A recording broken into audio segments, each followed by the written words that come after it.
ગીર સોમનાથ જિલ્લાના વડા મથક વેરાવળના બંદર પર ચાલી રહેલ ફ્રી શરબરના કામમાં ગેરરીતિ અંગે વિધાનસભાના સોમનાથના ધારાસભ્ય દ્વારા મુદ્દો ઉઠાવતા સ્થાનિક તંત્રએ કાર્યવાહી હાથ ધરી હતી। પ્રાંત અધિકારીની ટીમે દરોડા પાડતા ગેરકાયદેસર ખનીજ અને જ્વલનશીલ પદાર્થનો સંગ્રહ સામે આવ્યો છે।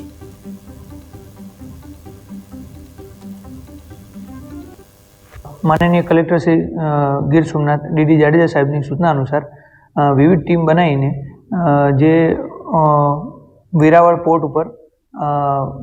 फिश हार्बर बनाववामां आवी रह्युं छे, जेटीनुं काम थई रह्युं छे, त्यां आरकेईसी कंपनी द्वारा बिन अधिकृत रीते स्टोरेज करेला विदाउट परमिशन स्टोरेज करेला बोल्डर, ग्रीड, एमसेंड जेवी रॉयल्टीनी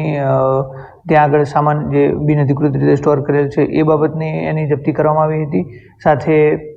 જ્વલનશીલ પદાર્થની અંદર હેવી ઓઇલ, ડીઝલ, ગ્રીસ જેવી વસ્તુઓ પણ અનધિકૃત રીતે સ્ટોર કરવામાં આવી હતી, એની પણ જપ્તી કરવામાં આવી હતી। દંડની જોગવાઈ જોઈએ તો જે રોયલ્ટીની આઇટમ હતી એમાં બોલ્ડર, એમસેન્ડ અને ગ્રીડની સંયુક્ત કિંમત 17 લાખ આસપાસ છે, જ્યારે હેવી ઓઇલ, ડીઝલ અને જ્વલનશીલ પદાર્થોની संयुक्त किंमत आश्रे 3 लाख जेटली है। साथे आरटीओ नी टीम जे हाजर थी एना द्वारा एक ओवरलोड ट्रक ने 12,000 रुपयानो दंड स्थल पर ज फटकारवामां आव्यो हतो अने आगळनी जे कार्यवाही छे ए कलेक्टर साहेबनी सूचना अनुसार हजी पण आरकेईसी ना जे त्यां प्रतिनिधि छे वेंकटेश कृष्णमोहन एमनुं पण निवेदन आपणी टीम द्वारा लेवामां आव्युं हतुं अने एमना द्वारा जणाववामां आव्युं हतुं के आरकेईसी कंपनी द्वारा आज पोर्टનું કન્સ્ટ્રક્શન થઈ રહ્યું છે એની અંદર અનધિકૃત રીતે જે આ